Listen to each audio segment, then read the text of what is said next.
Flexible Dieting for Maximum Fat Loss.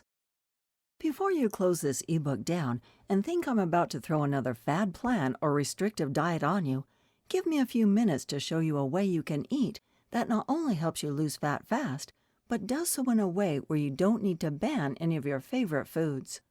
As you might have guessed from earlier, we want a sustainable, healthy, tasty approach to dieting, and one that doesn't lead to extreme hunger or binge eating. Despite what you've been told about cutting carbs, banning gluten, dairy products, and sugar, or even adopting a raw food approach, there is a way to get the body of your dreams with virtually no sacrifice. The way we'll do this is by following a scientific, evidence-based method of eating. Calories, the queen of weight loss. We ran through calories earlier, but let's go even more in depth.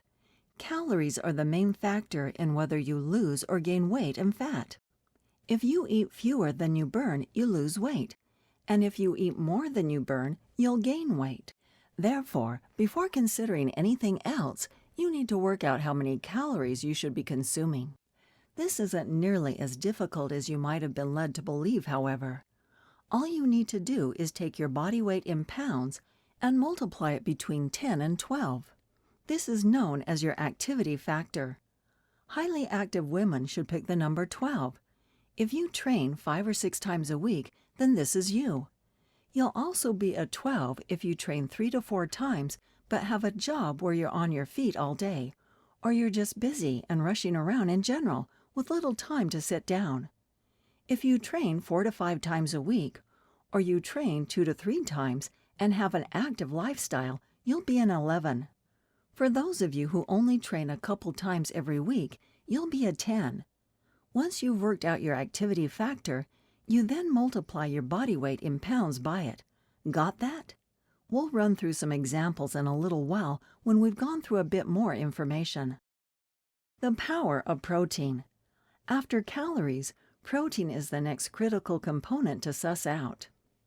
The reason why protein matters so much is because it's essential for building and maintaining muscle.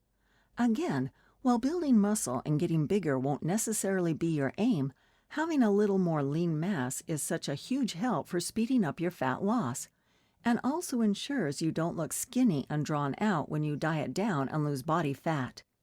Protein's second benefit is its thermogenic effect. Protein digests fairly slowly, which means that it keeps you feeling fuller for longer, and also burns extra calories during the digestion process. Ideally, your daily protein intake should be around 1 gram per pound. However, if you're not used to eating a higher protein intake, then you may wish to start a little lower at around 0.7 grams per pound. The typical Western diet is low in protein, and so jumping straight to 1 gram per pound could be a tall order. So aim for 0.7 grams per pound, but feel free to go up to the magical 1 gram per pound mark if you're able to. There's a big myth circulating that says protein will make women big and bulky, but working out where this misinformation came from is as confusing as the myth itself. Protein on its own won't make you bulk up, and even when combined with lifting weights, as we discussed earlier, there's no need to worry about getting huge, purely for the fact that to get bodybuilder big, you need to be training specifically to look like that, as well as eating a very high calorie intake and potentially taking performance-enhancing drugs too. Basically, don't worry. You might have also heard that too much protein is bad for your liver, your kidneys, or just your general health. Again, there's very little fact in this. All the studies that have shown this to be the case have been performed in people who already had issues with their organs, and actually, a slightly higher protein intake can be beneficial for bone growth, preventing osteoporosis and aiding general health, as well as muscle repair, fat burning, and blunting your hunger. Carbs and fats aren't the enemy. Carbs and fats have got a bad rap recently. If the media and magazines haven't been demonizing one, it's been the other. Thing is, you need both carbs and fats to diet effectively, lose fat quickly, and protect your energy levels and your health. Despite the negative name, fats have an important role, as they aid your body with producing hormones, so you need enough fat to support this. Carbs are your body's main source of energy, and while you don't want to go overboard with your carbohydrate intake, there's no need to go super low either. Doing so can actually massively increase cravings and have you feeling tired, lethargic, and irritable, so keep those carbs in. To work out how much fat and carbohydrate you need, we've actually got to do some math. Don't worry, it's pretty easy. First, you need to work out your calories. Let's say you're moderately active and weigh 135 pounds.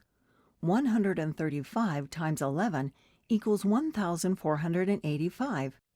Protein is at 0.7 grams per pound, so 135 times 0.7 equals 94.5 grams.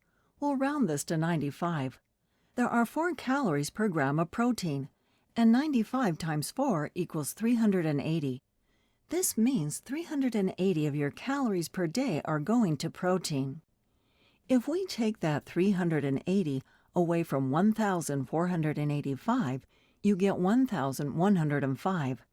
This is the number of calories you should be getting per day from carbs and fats. How you divide this up is entirely your call, but with the method I'll outline for you in a moment, you'll see that you don't necessarily need to decide exactly how much to have of each, provided you hit roughly the right calorie amounts. First up, though, I want to show you a couple more examples. How to actually count. So far, I've just thrown some numbers at you, which I know makes everything super confusing, but here's where the magic happens. Plenty of women think that counting calories takes hours every day, or is a massive constraint on their time, but it absolutely isn't. In fact, it can take as little as 2 minutes per day using an app on your phone. One of the most popular apps is MyFitnessPal, so it would make sense for you to use that, though if you've experimented with others and prefer those, that's fine too. Now, whenever you eat something, you need to put it into MyFitnessPal. This might sound like it takes an age, but it doesn't. Let's say your breakfast was 2 poached eggs on a slice of whole grain toast, with 1/2 an avocado and a medium non-fat latte. You just search for these in the app, input the amounts of the foods you had, and you'd see a running total of your day's calories and macronutrients so far. Clearly, by the end of the day, your goal is to hit your protein intake and your calorie intake as you worked out above. I'd suggest for the first few weeks, you plan your day's eating the night before if possible, just so you don't get to the evening and either see that you have loads of food to eat or that you've already gone over and are still hungry. How close is close enough? A common question is how close do you need to be? After all, 96 grams of protein or 1,511 calories can seem pretty specific. You need to be accurate, but there's no need to be perfect. Ideally, you'll hit at least 0.7 grams of protein per pound, if not 1 gram per pound, and get within 5% of your desired calorie intake. That means if you're shooting for, say, 1,420, then anywhere from around 1,350 and 1,490 is acceptable. That should make it a lot easier. What about weighing? With the method outlined here, you are going to need to look at portion sizes and maybe even weigh some stuff out. Bodybuilders and athletes will weigh everything they eat so they can track it accurately. But if you're just looking to lose fat fast, then there's no need for you to do that. Weighing more calorie-dense items such as nuts, peanut butter, pasta, rice, dried fruit, and so on is preferable, as estimating amounts of these can mean you're grossly overconsuming calories. For packaged foods that already come in servings, like bagels, sliced bread, microwave meals, and the like, you can just add these into MyFitnessPal as servings. When it comes to lower calorie foods like lean meats, fruits, and vegetables, the best thing to do is roughly guesstimate your serving size, and then put it into the app as that serving. Is it possible to gain fat by overeating chicken and broccoli? Yes, but the chances of that happening are about the same as me flying solo across the Atlantic on a kite. Hopefully you get the idea with this. In theory, the more accurate you are with tracking, weighing, and measuring, the better. But it shouldn't rule your life, and provided you're sensible with it, you'll be absolutely fine. This might be a small sacrifice, But remember, the beauty of dieting like this means that no food is ever off limits. If you want a glass of wine, pour yourself one, then input it into MyFitnessPal. Out for dinner with friends? No dramas. Look up the restaurant on the app or find the nutrition information online, put it in, and you're all set. On that note, if you do ever go out for food, say to a local independent place that doesn't provide nutritional information, don't sweat it. Just estimate what you had or pick something similar from MyFitnessPal and you'll be fine. Sample foods. No food is ever off limits or considered banned. And if you wanted to just get your protein from protein shakes and the rest of your calories from Twinkies, you could. But I don't suggest you do that. For one, you'll probably feel pretty lousy. And secondly, having an adequate intake of fiber and nutrients mean you'll perform better, feel fuller, and ultimately get better results. To help you along, here's a table of my preferred foods. Aim to get the majority of your diet, say 80% from the foods listed, and the rest from other foods, including junk foods if desired. Accelerate your progress using nutrient timing. Have you ever wondered how when you eat affects your physique and your fat loss? Well, let me tell you, a lot of myths are often thrown around regarding nutrient timing, with perhaps the most common one being that you shouldn't eat carbs after 6 p.m. The science shows us that there's no proof to this whatsoever, but there is some interesting research regarding nutrient timing that you should take into account if you want the best results. Perhaps the most important of these regards eating around your workouts.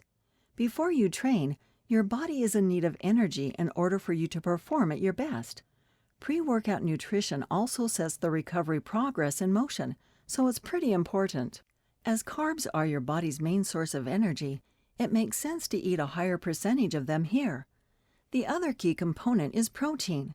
Due to the fact that you'll be working your muscles hard when you train, you don't want them to break down and not build back up again, so make sure you get your protein in here. As far as after training, similar rules apply. The protein is needed again for muscle reparation, but this time carbs are pretty crucial for helping shuttle the protein to the muscle cells.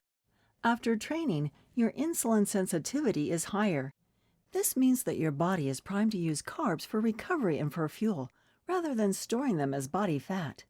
It would be a very smart idea to eat around 20% of your daily protein requirement, around 60 to 90 minutes before training, and the same again within an hour of finishing.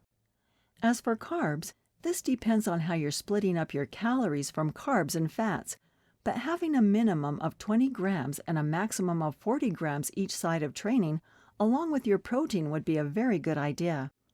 The only other thing I'd urge you to do is avoid having too many carbs early in the morning unless you train. Carbs are a useful fuel for intense exercise, but seeing as most of us train later in the day and the mornings are usually pretty sedate, you're best off saving your carbs for later on. Some research has also shown that a breakfast that's higher in fat and protein and lower in carbs may also enhance the fat-burning process. So save the cereal for later and get your egg game on, or mix some low-sugar yogurt with protein powder and mixed nuts first thing in the morning. Dealing with inevitable plateaus. Even with a plan as effective as this, plateaus are bound to happen from time to time. It's not that you're doing anything wrong, it's just the way it goes. If you remember, we talked about how your metabolism adapts to extreme dieting earlier on. This is the same concept. Obviously, the adaptation happens much slower when you're eating properly and training right, but it will still occur at some stage. The important thing when it does happen is not to panic. You have two choices. 1, eat less. 2, move more. Now, neither of these tweaks have to be drastic, and actually, very small, subtle changes can yield big results. So here's what you need to do when you hit a plateau. Oh, but firstly, remember that just because your weight isn't going down doesn't mean you're not making progress. Once a week, check your weight, your waist, hip, and thigh measurements, and take a photo of yourself in the mirror.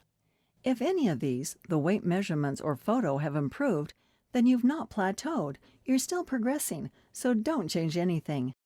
Weight is particularly temperamental, so don't base all your achievements on that alone. If nothing seems different, then you probably have hit a slight roadblock, so you may need to try a few of these tactics. 1. Reduce calories by 50 per day. This drop is small, but it's enough to force your body to keep burning fat. Just drop your target by 50, then reassess next week. 2. Add an extra HIIT workout.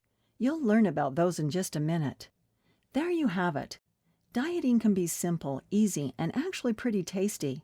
Just do what we've outlined here by working out your calories and your protein, getting to grips with MyFitnessPal, weighing and measuring food when necessary, sorting out your nutrient timing, and finally, keeping an eye on your progress. If it sounds straightforward, then good, because that's exactly what it is. The real truth about weight loss. Despite the science being there to show us what really works,